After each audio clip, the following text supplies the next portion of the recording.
Mama's in the living room watching Judge Judy. I'm in the kitchen eating leftover sushi, and she yells, "Oh, girl, you gotta hear this one."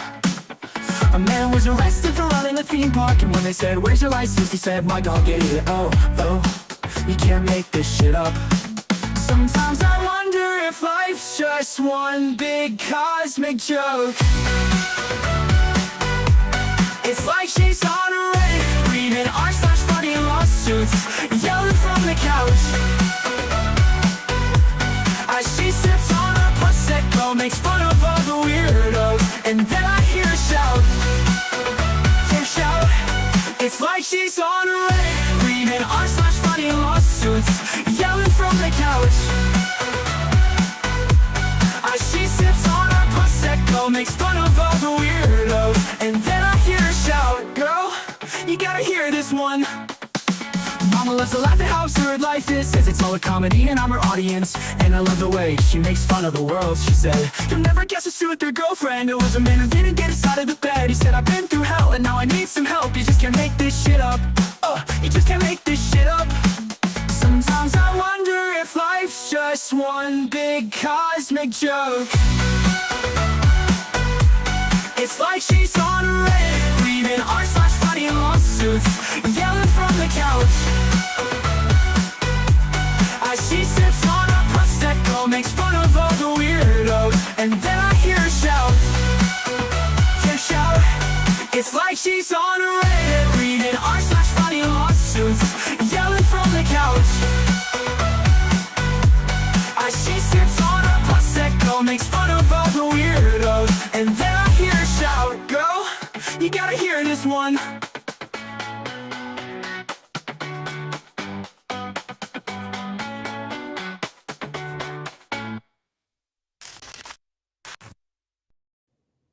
Hey everybody, hope you are doing well today. Well, you ever know when you have something planned and then something happens shortly before the stream or you're watching something that day and it changes everything that you want to do? That is kind of what happened today because usually we try to ease into these conversations with little context and before my blood pressure rises and I want to smack my head against a wall, which y'all love watching the meltdown in real time. However, I spent most of my day while I was working on this stream watching Mo in the Deep End stream covering the Lindsay Clancy trial and specifically covering Dr. Avram Mack's um, Kevin Reddington's cross-examination. And my blood pressure, y'all, I cannot tell you my blood pressure right now. Not because an expert that I disagree with. However, everybody's entitled to challenge Lindsay's lack of criminal responsibility defense. I am pissed because this entire trial has demonstrated how quickly complicated that our mental health system can be and how quickly everyone is to put it in these nice little neat little boxes and treat it like it's no big deal or that everybody can function perfectly, as though a woman's brain politely schedules its worst symptoms during a 30-minute clinical assessment. Apparently, if the chart says she was cooperative, appropriately dressed, and speaking normally, we are supposed to treat that as far more revealing than the cycling through providers, medications, emergency services, and a perinatal program in an inpatient psychiatric hospital telling people that she was getting worse. And to be clear, I'm not saying every provider was negligent, and I'm not saying the terrible outcome can be predicted. And I'm not telling the jury which way to predict.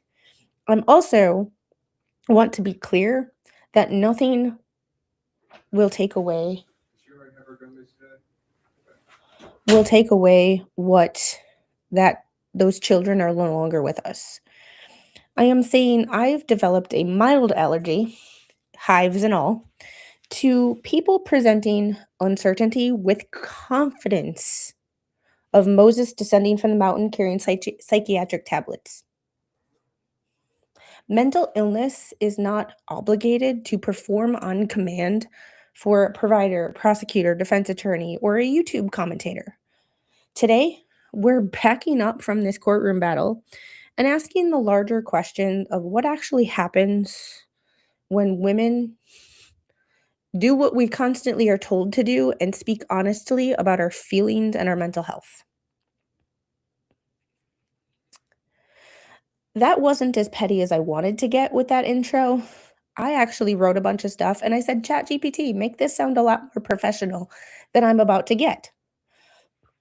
Because if I were to rant, I would have yeeted my channel. So, as y'all know, you see Hayden Panettiere um, on the thumbnail and not Lindsay Clancy. That is because we are going to start with Hayden Panettiere and her unfortunate passing this past week. However, I am not going to investigate her death. I am not going to make accusations or hypotheticals about her on her passing. What we are going to do is address how she was treated publicly when she chose to discuss her postpartum depression.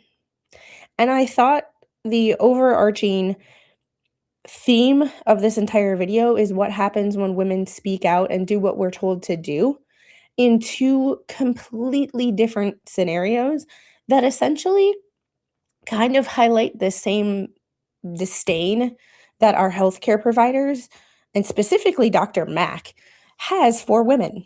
I don't know if this man has ever looked at a vagina before. He's probably never seen one in his entire life other than the one he came out of. That is Mo's joke, not mine. However, it is fitting. Because when you are refusing to answer the question whether you believe that postpartum psychosis is real, I know that we have a huge issue in this country. And it's not just this country, I'm sure it's worldwide. However,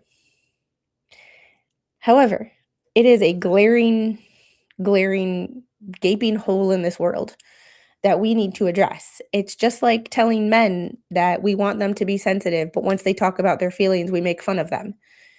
It's the same thing with women and our mental health. We are told to be super mom, this and that, and sometimes that doesn't happen. But when we're told, hey, it's okay to talk about things, and then we're ostracized for talking about our mental health. And once again, I'm not saying a mental health is an excuse for everything. It is not. It is not a label to hide behind.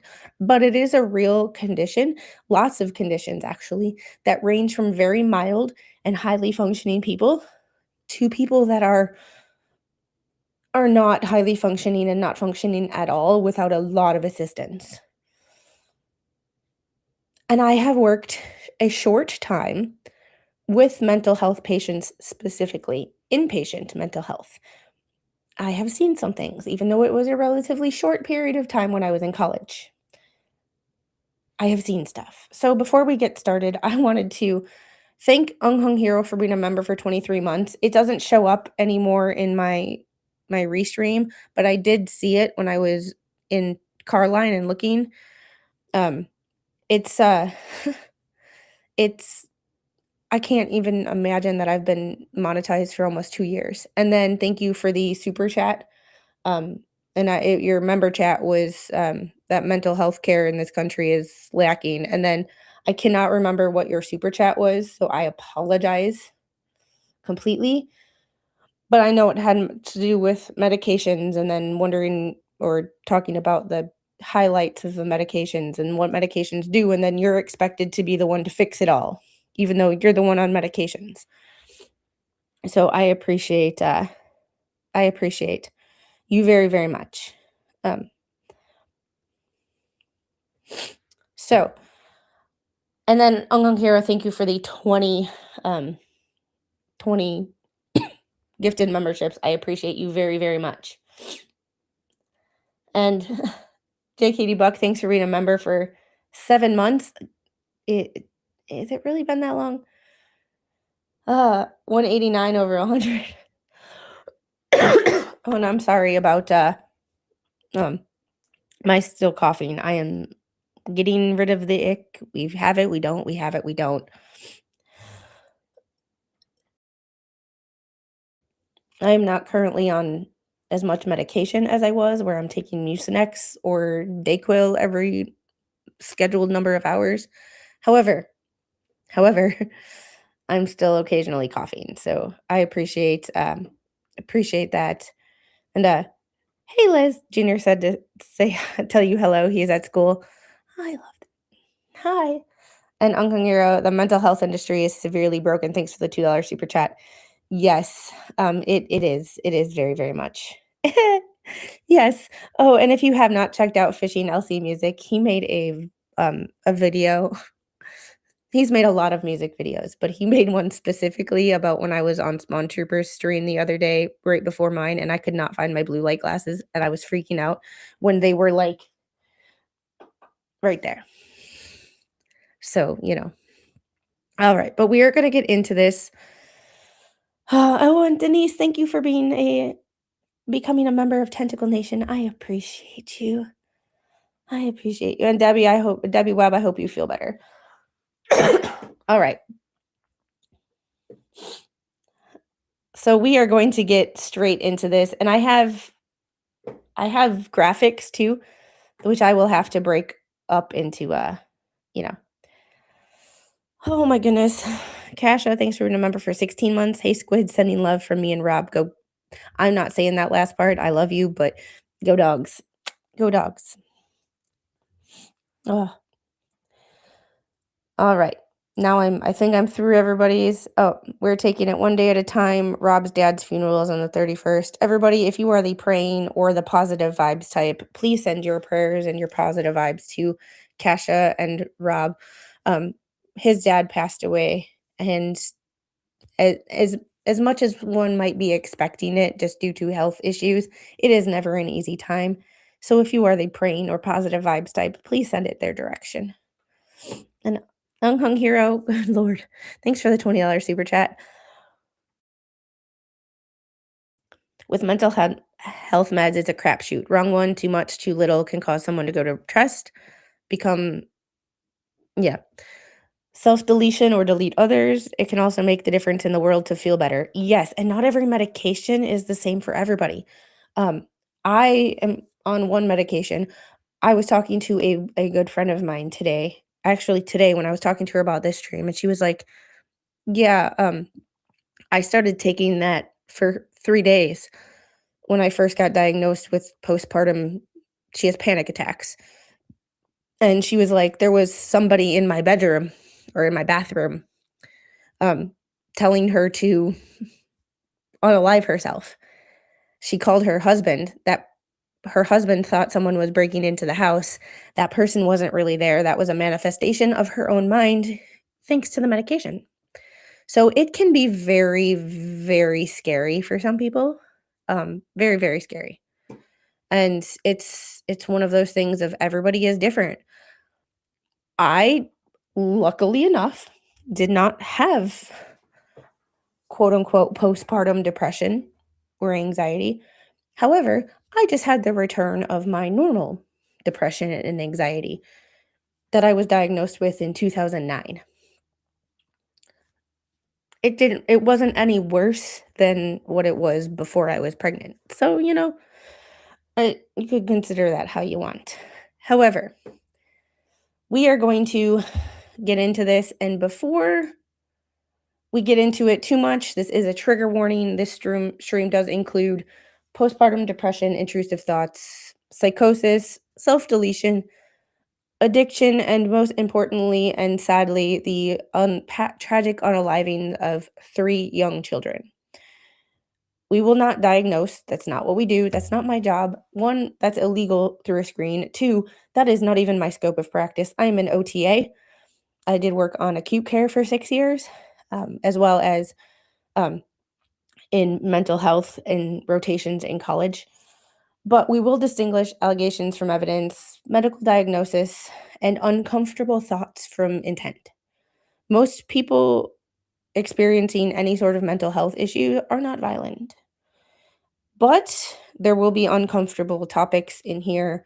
So please, as always, protect your mental health. If this is something that hits a little too close to home for you, when we start talking about a certain issue and you need to say, hey guys, I need to bow out and I will see you on the next one, that is completely fine and we will see you later. So, Hayden Panettiere.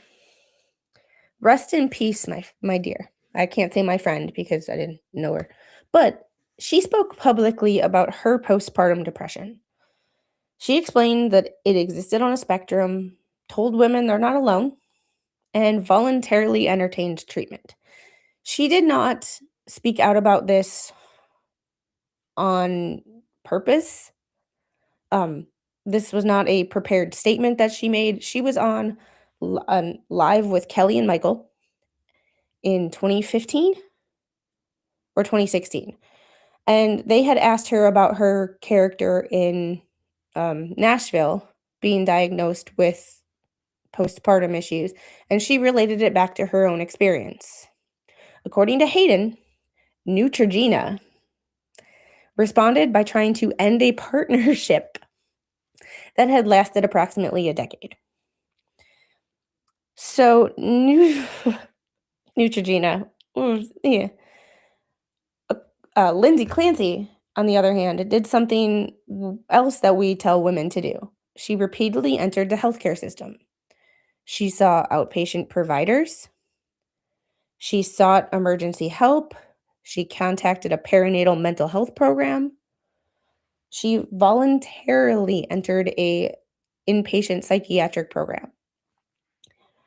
3 weeks after leaving the hospital, tragically, Cora, Dawson, and Callan were no longer with us. Lindsay had suffered catastrophic injuries, some of which can be explained and some of which the timeline doesn't add up to me, but that's beside the point. And the people who treated her were being asked whether they had personally witnessed psychosis. These women didn't have the same diagnosis. Their conduct is not comparable. Hayden's experience does not explain what happened inside the Clancy home. But their stories, to me, entertained and exposed the same contradiction. We tell women to speak out and then decide whether we believe them based on how comfortable or conveniently or professionally manageable their truth is. And this is a little clip of something that I thought was perfectly summed up based on when we tell people to tell the truth. You all know this. I want the truth! You can't handle the truth! That's what it seems like. We are told that we are supposed to tell the truth, but then we are told it's fine, it's nothing. Our providers, people who we're supposed to entrust with our care, cannot even handle the truth of what we are telling them.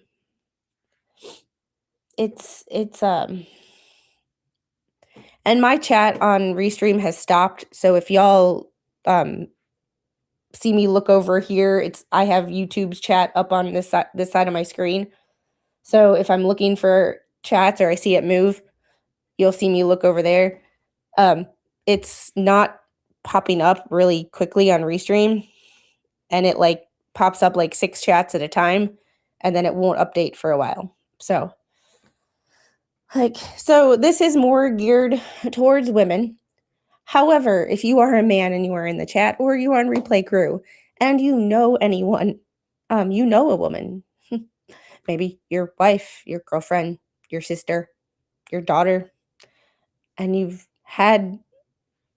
had a child, this might be something that relates to you without you even realizing it. So, we always say speak up, but what happens when they do? So, December 9th, 2014, Hayden gave birth to her daughter, Kaya. She described postpartum depression as difficulty bonding and postpartum depression. She also experienced addiction and other struggles. The postpartum depression should not be entertained as a catch-all and an explanation for everything that followed up until her death. Her cause of death is still under investigation, and I am not one to speculate because we investigate before we react here. I don't like hypotheticals.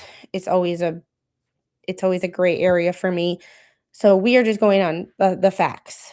So September 18th of 2015 is when she made that appearance. In her own words, she talked about never wanting to harm her daughter, existing on a broad spectrum. She described the condition as uncontrollable, painful, and frightening. She challenged the belief that postpartum depression is imaginary, which if we were watching any of that testimony from Dr. Mack, he said the proposed, and I wrote it down, and I did not bring my notebook in here, which is weird for me. The proposed diagnosis of postpartum psychosis. He was so infuriating because he made it sound like none of this was real. Like, and hey, Volusia, something I don't understand is women with a child are encouraged to address prenatal care, however, no post-birth support if they experience hormonal or other complications regarding depression. Yeah, and that's a weird thing because, like, when someone says postpartum, especially a psychiatrist says postpartum depression isn't real, then why did my child's pediatrician give me a screening at every follow-up or every appointment she had for a year? If it doesn't exist, why was a pediatrician screening a parent for postpartum issues? It seems like, you know, yeah, it's kind of, yeah. So this disclosure, in my opinion, was not scandalous. It was responsible. It was you could tell when you were watching it, and I'm not going to show the clip because I really don't want to be copyright struck by ABC. But it was careful. She thought about what she said before she said it. She separated her symptoms from any thought of wanting to harm her daughter. She challenged the misinformation, but also encouraged women to seek support. This is what kind of disclosure that corporations celebrate once it's profitable. However, October 13th, Hayden's representative, so September 28th to October 13th, approximately 2 weeks, Hayden's representative announces she voluntarily entered professional treatment for her postpartum depression. So 2016, her partnership with Neutrogena ended. May 11th of 2026, she did an interview on the Jay Shetty podcast. And I encourage you all to go watch that entire podcast. However, the segment that we are going to talk about occurred May 11th of 2026 during Mental Health Awareness Month. Okay. Hayden alleged that her agreement with Neutrogena contained specific moral clauses, which I can definitely understand from a brand side. You don't want to partner with someone who's supposed to have a goody two-shoes image and all of a sudden have like a drug addict, an alcoholic, someone partying, someone taking interesting photos in the paparazzi. However, we don't have that actual contract, but reading other proposed contracts or what these morality clauses are, their public intoxication, things like that. So Neutrogena apparently after that interview wanted to terminate her contract, but her representative objected and said that that termination would be unlawful. So she was not terminated immediately, but you know the retaliation with corporations. They won't fire you, but they just won't renew your contract. She was not subsequently invited back. Her contract was not renewed, ergo is the partnership. And before we get into what Neutrogena had said last week or this past weekend, just know that they were under Johnson & Johnson control, and they are under a different ownership group now, but that still doesn't make this this any better. I'm getting the link for the podcast right now. So here we go. That is the Jay Shetty podcast. So it's a 2-hour podcast. It's well worth the watch. It's just very, very interesting.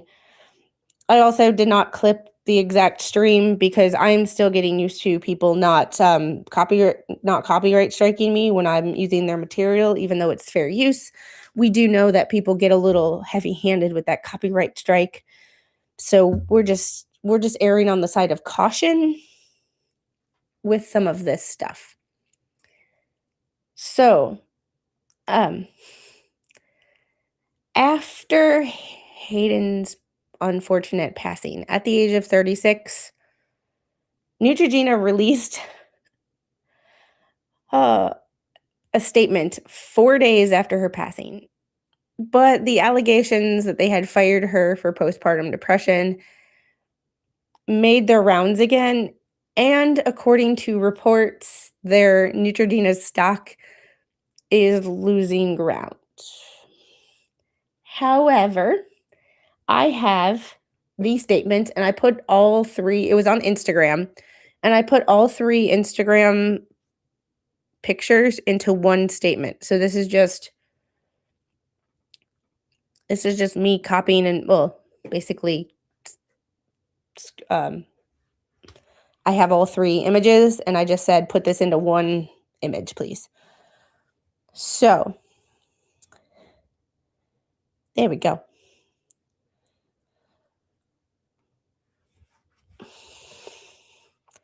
What a lot of people don't know is my children's mom suffered and passed as a result of depression-related prescription abuse following my youngest's birth.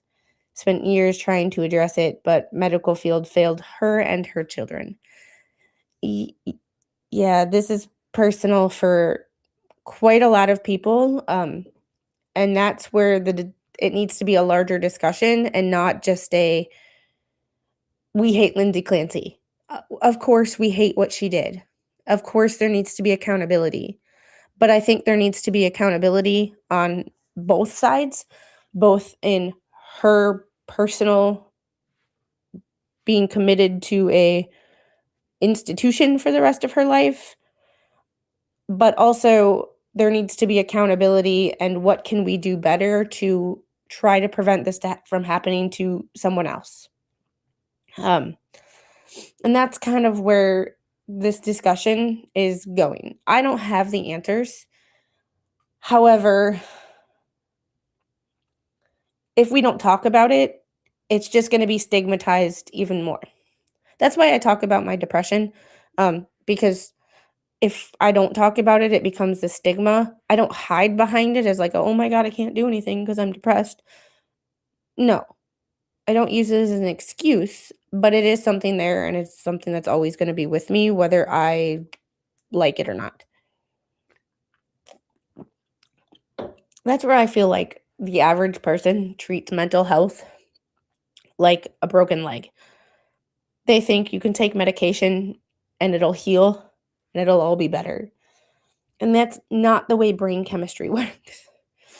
It's just not. It's just not. Yeah, I'm shocked by the number of our friends in the chats that have been affected by this problem. Yeah, and that's one of the reasons that I wanted to bring it up, because I thought it was an important topic. Not from the Lindsay Clancy, people are going nuts about she's an evil person. And I'm sorry, but just because you were a commentator, specifically a conservative commentator with a large backing, if you have never dealt with mental health issues, kindly shut the fuck up. Excuse my language. Kindly shut the fuck up.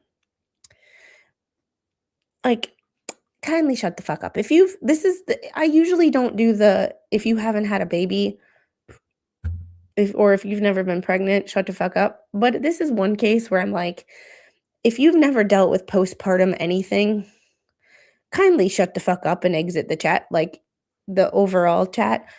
Calling someone evil when you've never dealt with mental health issues.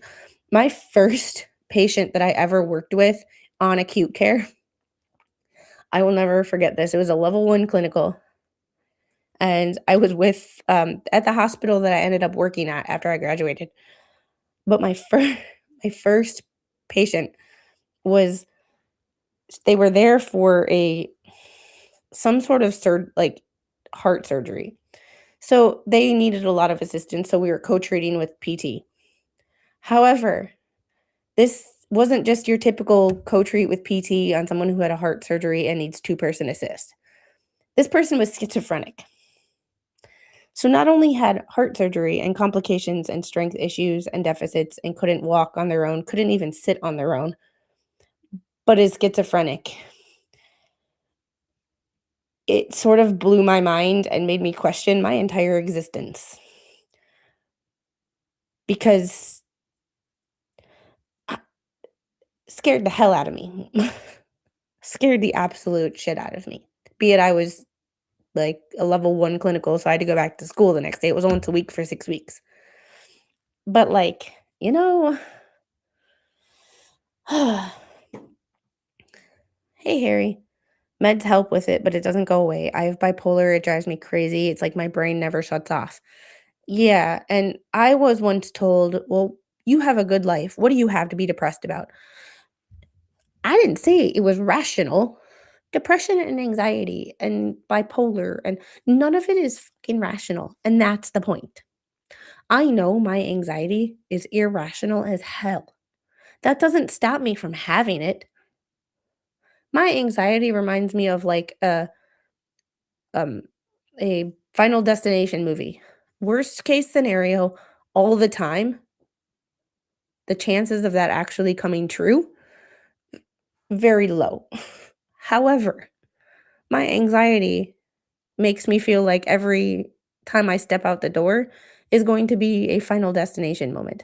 Every time I drive behind a logging truck in South Georgia is going to be a Final Destination moment. If you know, you know.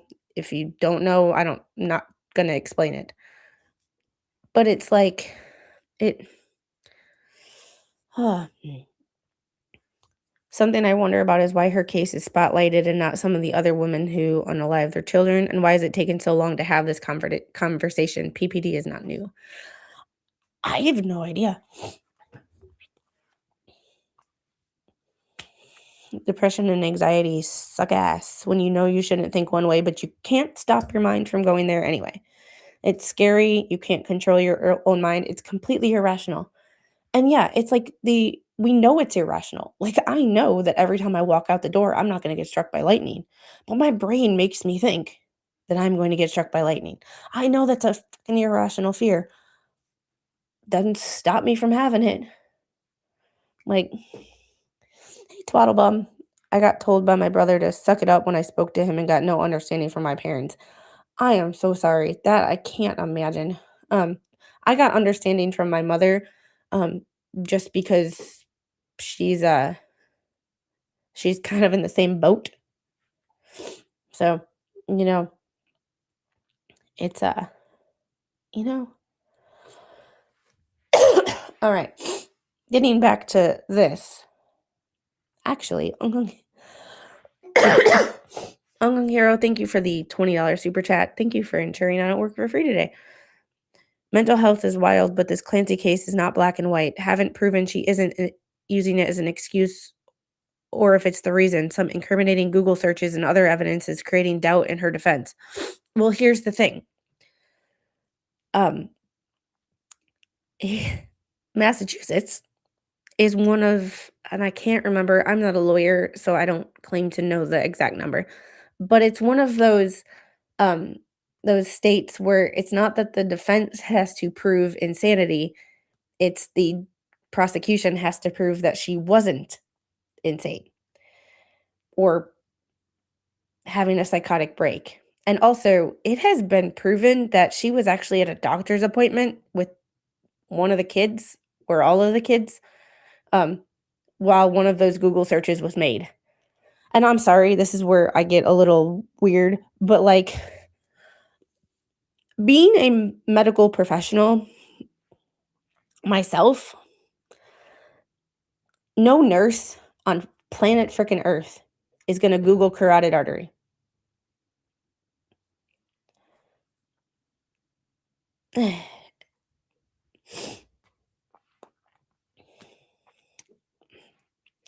And honestly, if you're, no offense to Patrick and not to put any doubt on him, kinda, but if you know that your wife is having significant mental health issues, why did you leave her alone with the children? So I'm not saying that this is not her fault, but like, I, if you knew that your wife was having severe mental health issues, I would not leave her alone with the children. I would take the children with me. Or I would make her be the one to go out. I would not leave her alone with children. I just yeah, I thought it was a stupid search for a nurse. Oh my god, it's a stupid search for anybody who's taken an anatomy and physiology class in their life is a stupid search. Ugh. All right, so this is Neutrogena's statement on Hayden Panettiere, and I have thoughts. So I'm going to read it fully, and then I will give you my thoughts after, and I will try to stay respectful, but y'all, I got thoughts, and I am not one to, well, I'll read it first, and then I'll get into it. So we are deeply saddened by Hayden Panettiere's passing. For more than a decade, Hayden was a valued member of our Neutrogena community. We are proud to have partnered with her and understand that we made her feel unsupported during a very difficult time. This is not what Neutrogena stands for or who we want to be. Hayden's courage in sharing her challenges helped inspire important conversations and awareness. We are making a significant investment to a long-standing community health partner to help give women more access to the support they need, including care for postpartum depression. We will share more details with this community when plans are in place. Out of respect for Hayden's family and loved ones, we did not want to speak out so soon following her passing. Everyone at Neutrogena extends their deepest condolences to Hayden's family and all who loved her. Let me rewrite this in the way that I feel like it should be read. Or, we are deeply saddened by Hayden Panettiere's passing. For more than a decade, she was a valued member of our Neutrogena community until she became a liability. We are proud to have partnered with her and understand we made her life a living hell in 2016 when we decided not to renew her contract because she spoke about her mental health. Even though every May we change our Instagram and Facebook and Twitter pictures. Every June we change our pictures to something to support another cause. But when someone actually speaks out on that cause, we don't really give a shit, and it's more of a liability, and we can't have that here. Hayden's courage in sharing her challenges helped inspire more important conversations and awareness, and also made us feel like we couldn't keep her on as a spokesperson anymore. We're making a significant investment to a longstanding community health partner, but we can't tell you who that is because we don't really know right now. We're just talking out of our ass to try to save our face, including care for postpartum depression. We will share more details on this when community plans are in place because we don't really know right now. Out of respect for Hayden's family and loved ones, we didn't not want to speak on this so soon. Okay, hold on. Out of respect for Hayden's family and loved ones, we did not want to speak out so soon following her passing. We're only speaking out now because people called us out on our bad behavior from 2015 and 2016, and now we have to save our asses. Everyone at Neutrogena extends their deepest condolences, I half believe, to Hayden's family and all who loved her, while we sit here and try to save our stock value. Have a great day, everybody. And you know how I know this is them trying to save their ass? It's because they turned off comments. Why have a statement supporting someone and speaking out on someone's death and turn off the comments? Because you know you're going to get ratioed to high hell. And that's exactly what happened on their previous post. So people went back to the previous post and started sharing their opinions there.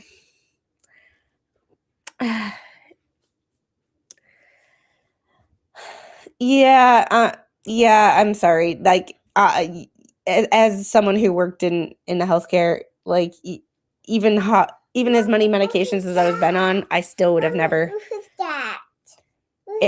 Who is that? That was Ung Hung Hero. Yep. What's that? What's that? We're just gonna have to agree to disagree on that one, because you will never ever make me think that you will never ever make me think that, or make me believe that a nurse of 10 years had to Google carotid artery. And this is where, hey Zach, how are you? And here is where I will give my last thought. I am never one to be like, generally speaking, to be like, I will never buy a product from this company, A, B, C, D, E, whatever, again, because of their political beliefs. They're this, they're that. I'm just not that kind of person, because it's weird. I don't care. However, I will never in my life buy a Neutrogena product. I will never in my life buy a Neutrogena product for my daughter. I will tell my family and my friends, and now all my YouTube people, not to buy Neutrogena. Y'all, I am generally never one to ever boycott a company, but I am boycotting the hell out of this fucking company, because you should have just said something. You could have just said, I'm tired, or we're on the day that she passed away, we rest in peace to Hayden Panettiere. It was a pleasure working with you back in the day. Rest in peace. And out of respect for her family, we're not speaking anymore on this subject. Fine. Do it the day or the day after, not when you get backlash and you're only responding to backlash. Like, I'm gonna agree to disagree, because you will never, no matter how. No, I'm sorry. You will never, ever, ever get me to believe that a nurse had to Google carotid artery. Yeah, but she didn't share a link with anybody. That would have been in the computer. That could be seen in the metadata that you hit share. She didn't do that.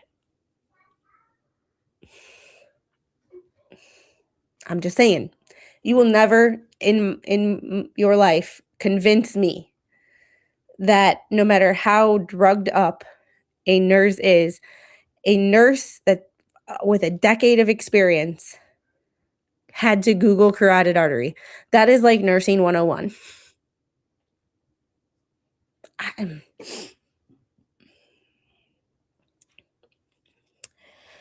Carotid artery is like the easiest one to spell.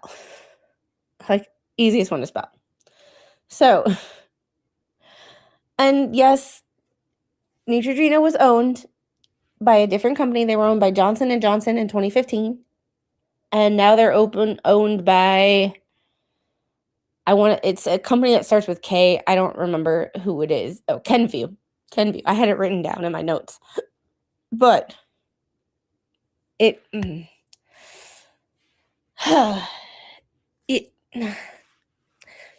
can't prove what motivated the people inside of Neutrogena to write this, but I can examine the thing, and this is trying to save reputational or their reputation and produce reputational damage. The words I was trying to say. And people called them out on it so fast.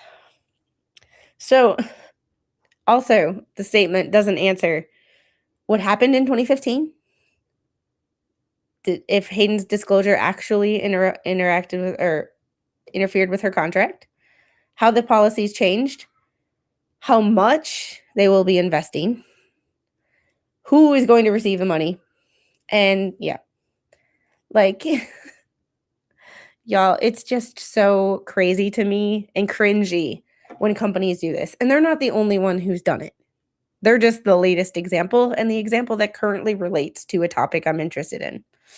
So here's where we get into the stigma. So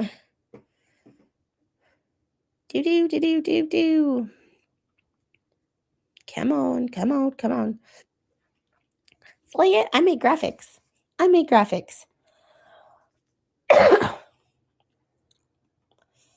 I'm not being objective. There's a difference between not being bright and not having a basic ability to pass anatomy and physiology 101. I'm telling you, that is anatomy 101, vascular system 101. It's, and hey, Debbie, how are you? Yeah. There's a difference between not being objective and like just having a basic like like pharmacology classes will mention carotid artery. Carotid artery, you get carotid artery in medical terminology. You also get it in anatomy, and you take and for at least OTA and OT in kinesiology, we took anatomy 1, anatomy 2. So, yeah. So, this is where this postpartum's, getting to this is bigger than Neutrogena. It's one example of what stigma, an institutional stigma. And it's really awkward for me to use institutional anything. But Hayden disclosed her postpartum depression, and according to her, the response became a conversation about morality, contracts, and corporate image. The Lindsay Clancy trial has taken postpartum mental health care into a complicated, disputed, and terrifying context. And getting into the Lindsay Clancy stuff a little more, nobody will dispute, and I want to say this, just because you can empathize with the condition and the pain of having a mental health issue, that does not absolve her from responsibility. And that doesn't mean that we want her to walk free. I think everybody is living in this black and white world. Everybody is living in this black and white world in general on social media of if you support her, you want her to walk free and you don't care about the kids. That's not true. A lot of people can see themselves in her. And what I mean by that is it might not have gone all the way to postpartum psychosis and to the point where you did something tragic. However, a lot of women can see themselves reaching for help and being told by the frickin' suicide hotline that we can't help you, you don't have a plan. I told that to my mom. My mom flipped her shit. Just in case you didn't know, and being candid, Mama Squid, suicide attempt survivor. So I'm not going to go into details about it because it's not my story to tell. However, a lot of people can see themselves in reaching for help, getting worse, getting put on all sorts of medications, talking to doctors, having them gaslighting you, blowing smoke up your ass, telling you that what you're experiencing isn't real. It's so it's so frustrating. So The defense's Reddington's current position in the courtroom is that Lindsay caused their deaths but was not criminally responsible because of severe mental illness. And severe mental illness is a thing. I am all for making asylums great again because there is a faction of society that seriously needs to be institutionalized for their safety and ours. The Commonwealth, which is what's frustrating, argues that experienced mental health problems but was not psychotic and retained capacities required for responsibility. But I still have significant questions about the timeline from a medical standpoint, i.e., the time it takes to unalive someone. The Glasgow coma. So, if y'all aren't aware, the physical timeline, the digital evidence of the phone call, Lindsay's reported Glasgow coma scale when she was seen by first responders was a 3.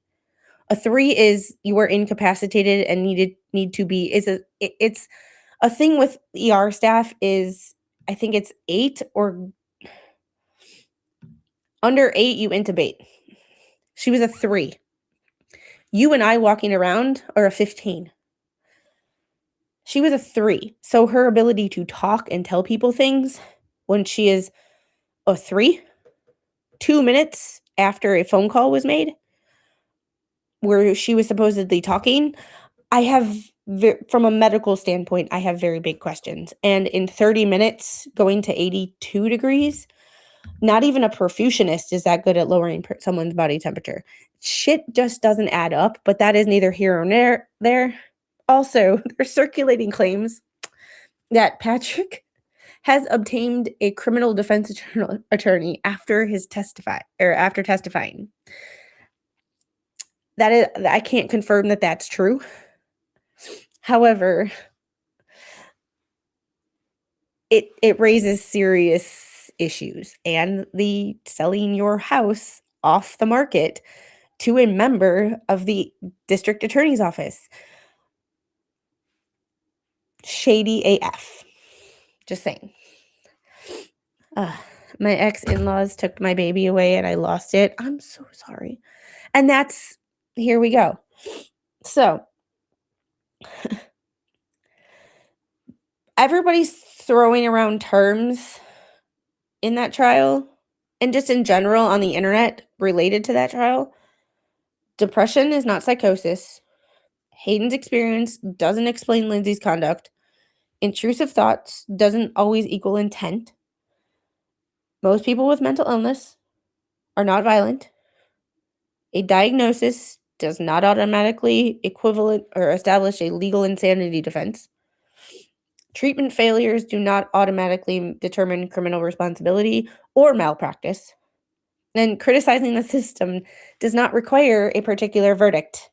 I can criticize the system and still think she's guilty as fuck. The two are not mutually exclusive.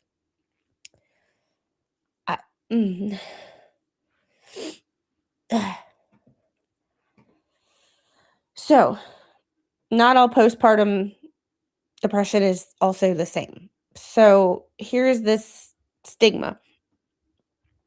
So, the stigma. You're told to ask for help.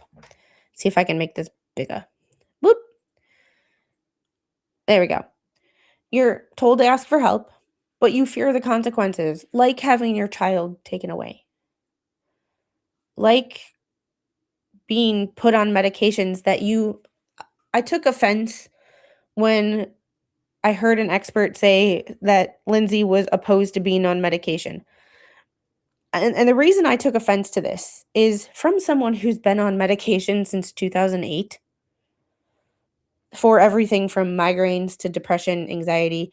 So I was on an antipsychotic not because I'm psychotic, but the off-label use for my neurological condition. It's one of those things where I am on all this medication all the time, and I hate it. I know that I need it. However, just because you are taking a medication doesn't mean that you aren't resistant to being on that medication.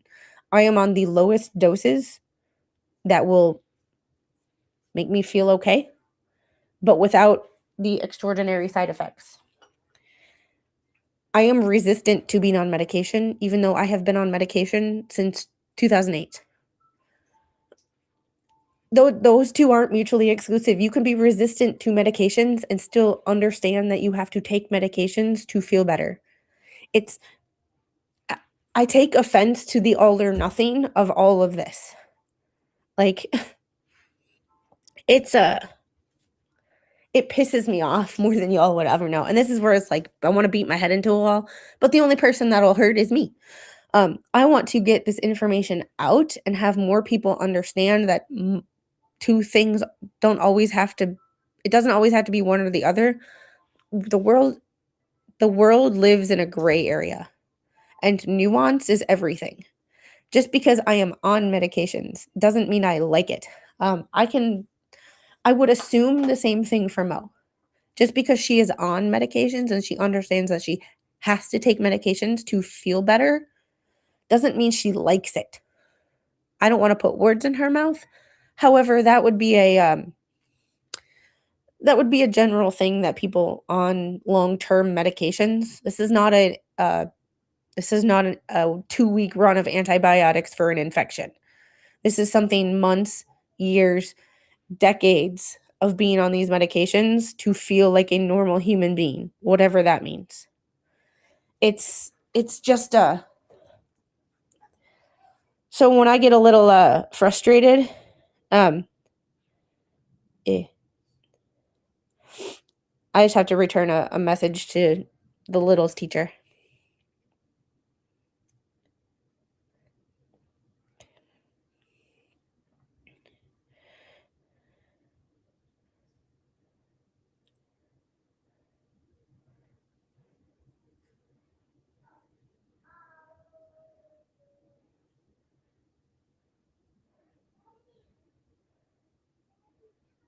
Okay. So, yeah, I hate being on all the meds I'm on. My husband and I don't want them, but yet I need most of them to stay alive. Exactly. Like just because you don't just because you're resistant to them doesn't mean that you talk to your doctor and you're like, "Hey, this one's making me feel funky. Can we take it off or change it to something make me less wonky?" It's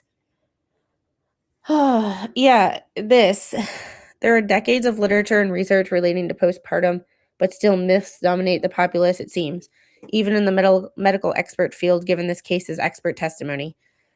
Yeah, and this is another Samantha, thank you for bringing that up. There's two things that I always feel like with postpartum, and especially postpartum mental health, are not taken into account. One, someone's mental health before they got pregnant. When I was trying to have a child, I went to my doctor and I said, "Hey, we're gonna try to, have a baby," and I literally received a letter from the VA, and I still have it somewhere, but it said, "Current medication or med rec is not conducive for fetal life." Things I will never. There's some things in life you can never forget, and that's one of them. So I had to change up medications before, but also after. Samantha's comment, she was also breastfeeding, so if she didn't care about the drugs, she would be condemned for that too. That's the thing. You're breastfeeding. These medications, not all of them are safe to use while you are breastfeeding. So there is like how do I feed my baby and be a good mom while trying to take care of my own mental health? It's a conundrum. So, and this stigma cycle is just something that I came up with. The first 4, I think, are rooted in the research, and the last 4 are more of what I've noticed from my own experiences, from life with a mental health condition, from working with patients, and also what I see on social media. So, because you fear the consequences, you hide your symptoms or you soften them. They're not as bad. You downplay them. So you delay care or you get fragmented care. That's also the thing that's being highlighted in this is fragmented care. Not everybody being able to talk to everybody. And I understand why she did what she did in a way. The desperateness is coming through, but also it's like if you don't stick to one system, it's very difficult for providers to talk to each other. It's I will Karen, I will put it in the hold on. The chat again.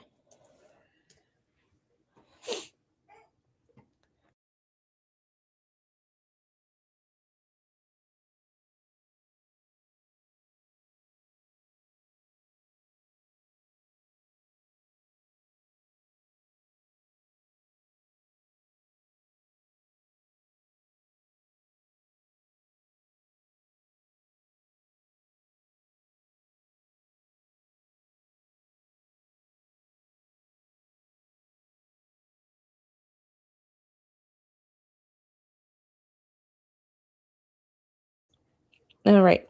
So, since you don't get care or you get delayed care, number 5, worst case scenario. And then people asking, well, why didn't she say anything?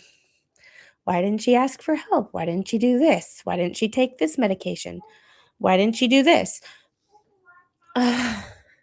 Y'all, you can't have it both ways.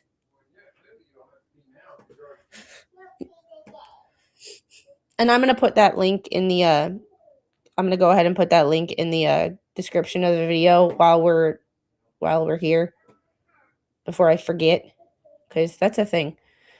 My memory will sometimes make me forget.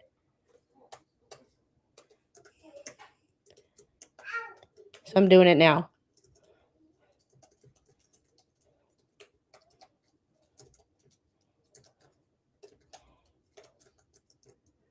Whoop.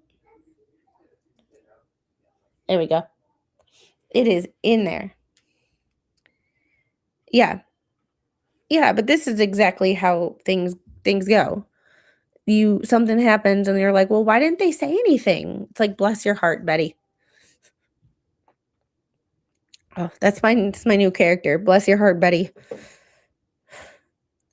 And then we get all this social media outrage of institutions promise change. We'll do better. We're going to do this. We're going to do this. We're making this change to improve people's care. We're going to do this. And then as attention fades and the news cycle moves on to something else, the next tragedy, attention fades and nothing actually happens. And we go back to square one. Y'all will see on this channel, I tend to work in cycles because that's kind of how it happens. That's kind of how stuff happens. One thing leads to another, leads to another, leads to another, and you're back at square one. So if you see me at least come up with one graphic per stream, especially on ETM, it's generally a cycle. It's the easiest way to navigate and illustrate what I'm trying to say. Yeah, if you say something, you lose, and if you don't, you lose too. Yeah, it's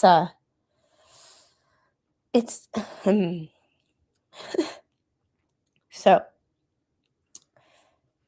here is a TLDR of Lindsay's treatment timeline. So I'm gonna make this smaller so y'all can see me. May of 2022, she gives birth to Callan. Civil complaint, and this is all based on civil complaint and what's been testified to or reported. This is not me speculating. So this is from the civil complaint that alleges possible hypomanic symptoms were followed by severe anxiety, depression, exhaustion, and insomnia. September of 2022, she begins psychiatric treatment. over 4 months, multiple facilities, multiple professionals, multiple prescriptions. Lindsay reports anxiety, depression, and severe insomnia. Speaking of severe insomnia, another thing I took offense today and has got me a little fired up for today. If you can't tell, I'm not mad. I'm just passionate. Dr. Mack, Reddington asked him about if she didn't sleep for 48 hours and had no desire to. It's like, would that be, I believe he phrased it as, would that be a manic episode or something normal? And he said something along the lines of like, but she said she didn't need to sleep. Well, I got so, and I know I'm misphrasing that because I didn't write it down at the time and I was passionate, but like, I think I put a comment in the chat where it was like, you know that you need to sleep because that's what a normal functioning healthy adult does. They sleep generally when it's dark outside. But being up for 48 hours and not feeling the need to sleep is not normal. Is not normal. It's like, oh my God. That Dr. Avram Mack, this psychiatrist who is apparently never. Ooh. Okay, I'm not a lawyer. I am not a legal expert. I am not a trial consultant of any kind. I don't want to be. However, if I were, and if I were pretending to be a trial consultant, I would, and I were to bring in experts, I would at least make sure my experts have touched a woman before, have looked at a woman, maybe fucked one. Just excuse my language. I would make sure that I,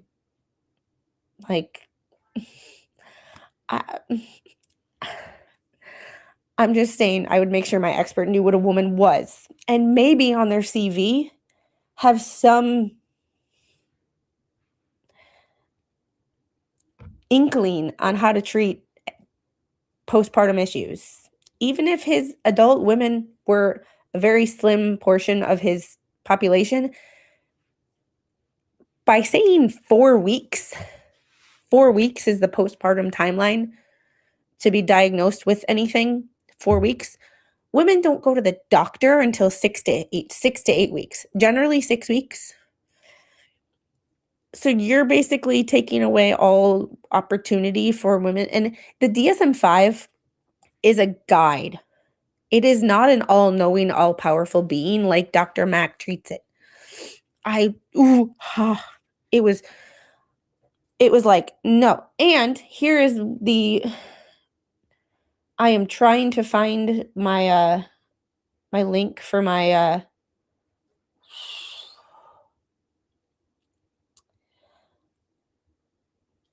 I'm trying to find my link for and I had it on my phone.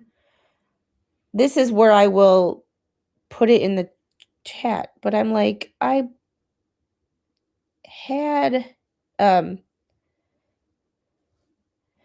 it on my phone and I just can't find it. But it was an article for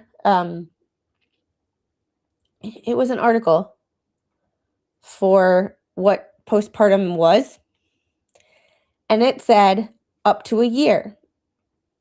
You can be diagnosed for up to a year. And it was from I think it was NIH. And I'm so mad that I closed it on my phone. I'm so angry. You know when you do stuff and you're like, why can't I find that now? And you're like, it's so. I'm scrolling back through the sources that I found and seeing if I can find the actual link. ACOG practice guidance.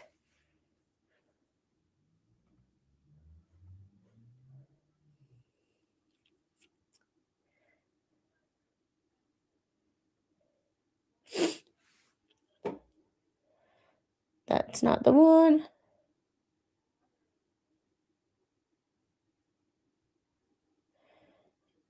You ever know when there's like you have it and you lose it and then you can't find it again and you're like, I know it was there.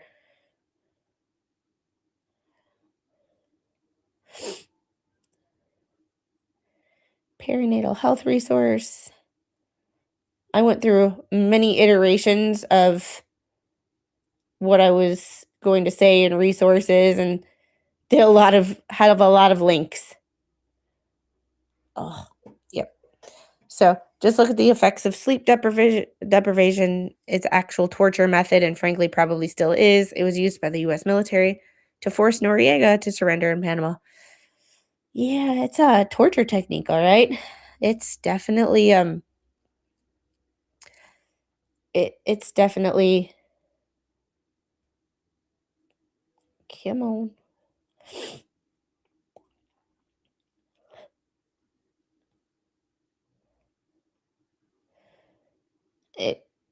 Neutrogena. I have links on Neutrogena apologizing.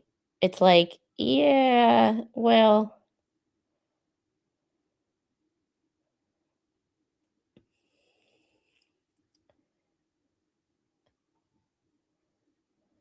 I think it's this one. Medicine, perinatal mental health. Yeah. So this is what I'm looking at.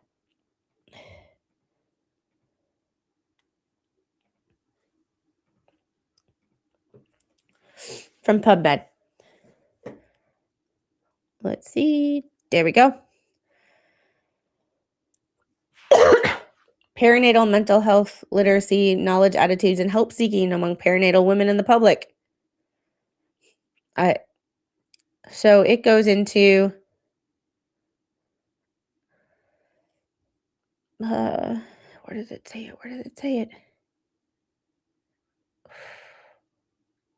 Thinking I'm messed up.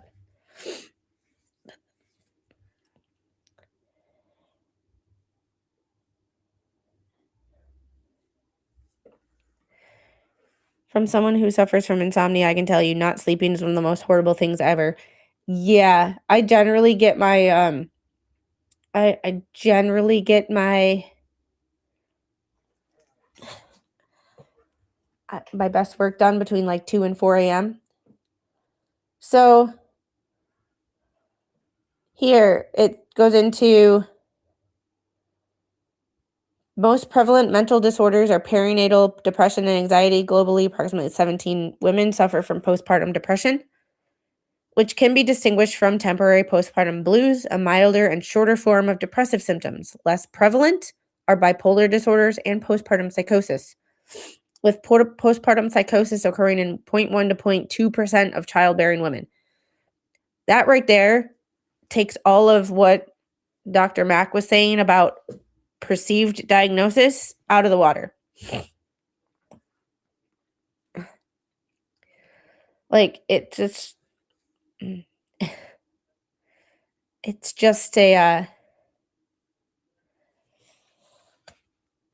so bad to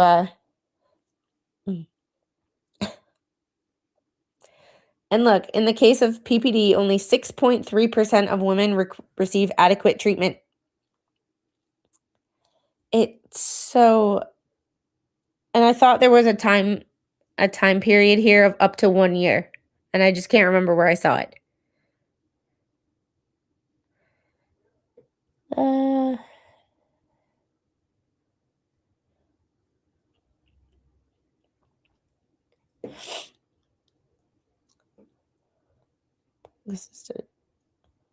Studies suggest that the general population has poor knowledge about PPD, which could potentially discourage women from seeking professional help. I mean, it's just, it's such a awful thing. Yeah. Insomnia causes a storm in your head and makes everything harder the next day. Like, it makes everything harder the next day. Because you're like, oh, I should be able to do this. And then you're like, wait, I only got 3 hours of sleep. Oh, here we go. I skipped it. Okay. Mental health problems that manifest during pregnancy and up to 1 year after delivery. Right here. I skipped right over it. Perinatal mental health problems that manifest during pregnancy and up to 1 year after delivery. I don't know, but I could see why it would be a possibility. I am not a psychologist or a psychiatrist, so I don't know. However, I could see that being a real possibility. The logic says it could. So it's just yeah.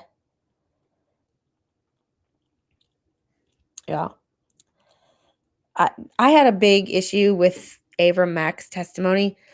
And honestly, I could have done a whole show just picking apart his testimony with logic and facts and peer-reviewed studies but I had this already planned, so I'm like, let me try to incorporate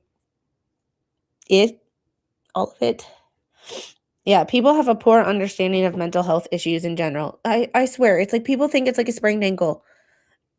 You throw some anti-inflammatories at it, in 6 to 8 weeks, you're back to normal. It's like, that's not exactly how that works. The brain does not operate like a sprained ankle. Hey, living life with FND, how are you? All right. It's just one of those weird situations. And that's the way the more we talk about it, I don't want this to be stigmatized. So we all know how that can, or what happened in the Lindsay Clancy trial. I'm not going over a distinct timeline because we went into her treatment and up until the children's tragic deaths. I am not going to talk about that. But getting back to this cycle of stigma.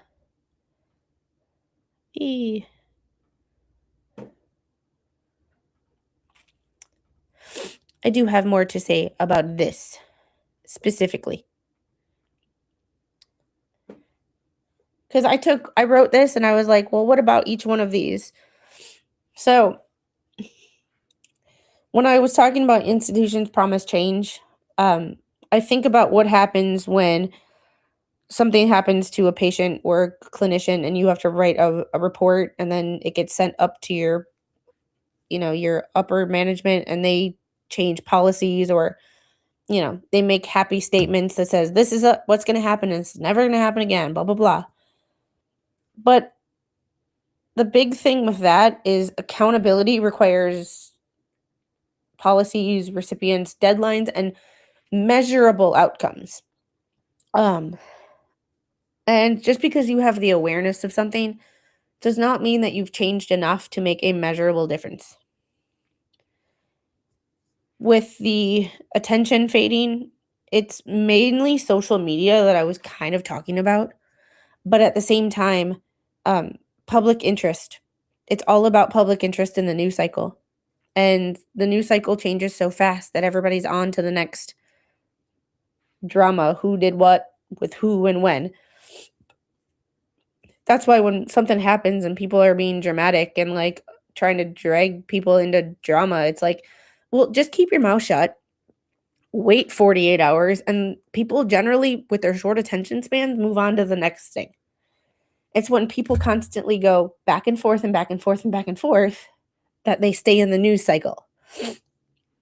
So, yep. And zero medical assistance other than feeding pharmaceuticals and a 30-minute talk with a psych a month is the solution. Yeah, so they say. Yeah, so they say. All right. So, what does this mean in general. Like, what does this mean for us? And what does this mean moving forward?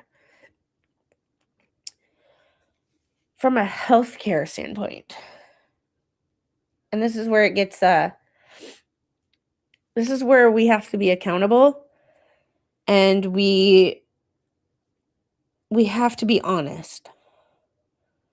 Prenatal education for mothers, partners, and their families is key.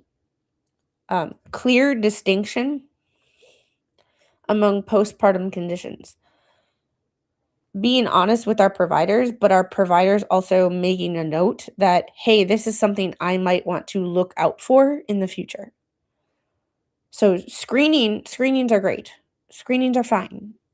However, they need to be paired with assessments, because you can't just screen someone for something, say, oh, they might have postpartum depression, and then not do anything. That's not how that works. You need a in-depth assessment. So for me, if I was inpatient and I was working with someone with cognitive issues, I gave them a screening, like a slums assessment or slum screening. I would screen them. That would give me an idea of what's going on. Hey, we have a problem. Then I would give them a further assessment based on what I see in the screening and where I think they went awry. I would break down that into, say they had sequencing issues. I would give them an assessment that focused on sequencing, like, I don't know, a medication management task, following direct multi-step directions and planning and sequencing a task to further assess the problem. You don't just say, oh, they got postpartum depression. Here's some anti-anxiety or antidepressants and have a good day. Like, that's not, sorry. That's where I feel like things are going and what's happening. And it's like, it's not what should be happening. But communication across platforms, your OB, your psychiatric, and your primary caregiver primary care provider should all be talking together, should all have access to each other's notes. And that is difficult when you go outside of a system. So the VA obviously doesn't have prenatal care. I had to go outside the system. My nurse practitioner within the VA could not see anything that happened. So I would basically copy and paste notes in an email to her so she could see what was going on. That is not feasible for everybody, I know, but that was the easiest way that I could make sense of, hey, these are my notes from my chart that I have access to. Here, you should see what's going on. Not always going to be the case. However, but we do need to pay attention to medication reconciliation. Looking at what medications people are on, what side effects they're having, and how those medications interact with each other. Because you not only have to think about mental health medications, but say this person has high blood pressure and they're on a high blood pressure medication. Now you have to think about how the high blood pressure medication is interacting with the mental health medication. And I'm not a nurse. I am not a pharmacy tech or a pharmacist, but I have enough experience sitting in discharge planning meetings with pharmacy, with nursing, to say, hey, after a certain age, these side effects get worse for cognitive issues. These two medications, they don't work together. They will cancel each other out. Or this medication will cause a problem with this medication. Pharmacy needs to be very involved too. Not just doctors thinking they know what side effects are what and what medications interact. You need a pharmacist to be checking charts and checking patient lists to see, hey, are your medications causing problems with each other? Every time you go to get a prescription filled, they should be checking. Sometimes they do, and sometimes I feel like they don't. They just hand you the prescription and be on your way. It's yeah, a new mom doesn't always wear one uniform stereotypically. Yeah, that is very true. So true. It's just but then we get to workplaces, corporations specifically. Treat mental illness as a healthcare issue, not a moral misconduct.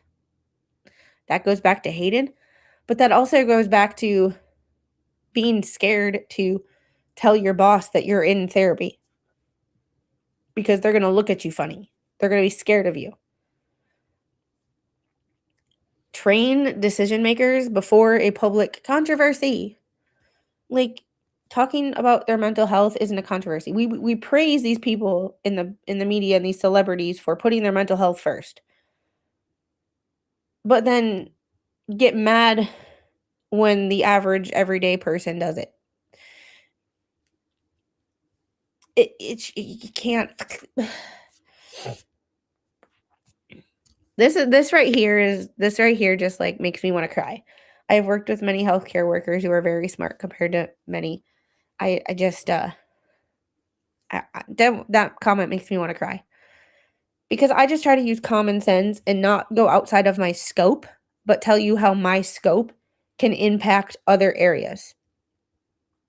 It's yeah.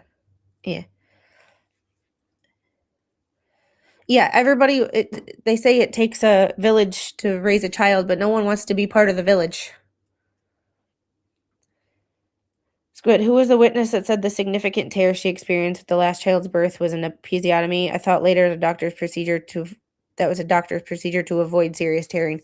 I know Dr. Mack, and honestly, I have to look it up to make sure that I am phrasing it right. But episiotomy is the actual procedure, not the tear itself. A surgical incision usually performed during labor and sutured after delivery. It is is a incision done by an OB to enlarge the aperture, allowing the baby to pass through. So there's a difference between a tear and an episiotomy. A tear is an accident. Hence why CMAs, LPs, and RNs do med reviews with the patient at each appointment and flag notes during intake for MDs to read. Unfortunately, the MDs don't always read the notes. Yeah. But I look at an episiotomy and tears and things like that, and I can be like, thank God for my C-section. Yeah, episiotomy prevents a tear. It basically makes the hole bigger. If I can put that kindly for YouTube purposes. You know, when you're trying to squeeze something the size of a watermelon out of something the size of a peanut, sometimes you have to make that peanut a little bit bigger. You have to crack the shell. I got asked why I wanted to know what bipolar was by a nurse. Because I wanted to get a handle on it and fight it, be aware of it. It's like, yeah. 12 of them. I had a Chiari malformation. So my brain was herniated out of my head by 7.5 millimeters. The amount of bullshit that I got for asking about that was like, or saying, hey, like maybe the cyst in my spinal cord is causing my arm to go numb. Like, maybe my feet going numb is not my shoes ill-fitting. It's the fact that I have, 17 syrinxes running down my spine. And maybe it's just hitting the nerve that supplies feeling to my feet. Like, it's,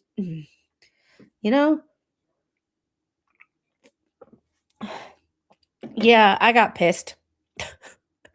And when the best content comes from when I have a question or I have like a I'm in somebody else's chat and I'm like, you know, when the fingers can only move so fast on the keyboard, and then you're like, I got to talk about this and I got to talk about this. And having the Neutrogena stuff, it was like Hayden Panettiere and Lindsay Clancy, two separate situations, but both brought up of the same. It's like two ends of the same spectrum. And unfortunately, Hayden is in the news because of her untimely and unfortunate passing. So it sort of lined up, and it was like, yeah, the overarching theme here is postpartum depression, patient care, and not trying to tell women that you can tell us, but then what's next? If tell us what's wrong. It's like the stigma around men and their feelings. For example, asking Mr. Squid what's wrong, what's wrong, what's wrong. Him finally telling me, and then like laughing at him or making a joke of his feelings. It's two sides of the same coin. It's like we ask women to be honest about, things going on with their health, and then we ostracize them or treat them like they're different or weird or dangerous when they actually tell people the truth. It's, like, and Debbie, I really appreciate the lurker check-in. I really do. It means a lot. But with that being said, the only other thing I got for you guys is my kind of like final thoughts, because I could rant on this topic for ever and a day. However, Mr. Squid's home and he's not feeling well. I have to go to work tonight. I got to pay the bills, I got bills to pay. However, this is one of the things that I really want to do. The calling 988, I have sort of my own issues with that, but I put it on here anyway due to the fact that apparently it's been reported in testimony that when Lindsay called, she was told that they couldn't help her because she didn't have a plan. I feel like that is totally, totally insane. However, still going to put it on here because if you are suffering and you need somebody to talk to, please take these 3 resources. But the number 2 one was very interesting to me because you could text it. The National Maternal Mental Health Hotline, 1-833-TLC Mama. That one to me, I didn't know existed until I Googled mental health resources postpartum. And that came up. And so I needed to put that on. However, if you are struggling with anything, please don't buy into the stigma. Also, if you're a friend, and if you're a friend to someone, be careful what comments you say online, because your friend that your next door neighbor that you talk to every day might be struggling and might see your comments on Facebook, on YouTube, on Instagram, on whatever platform. And now someone they viewed as a friend, as a safe person to go to with their struggles, is no longer a safe person. And if they are already struggling with finding a safe person to talk to, and you just made a stupid ass comment online and took away one of their only safe people, bless your heart. And I'm going to leave you with that. But yeah, just remember what you say online can come back to the people that you know.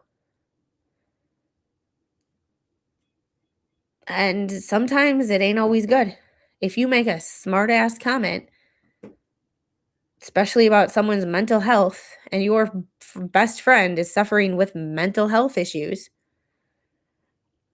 you just became an unsafe person to them.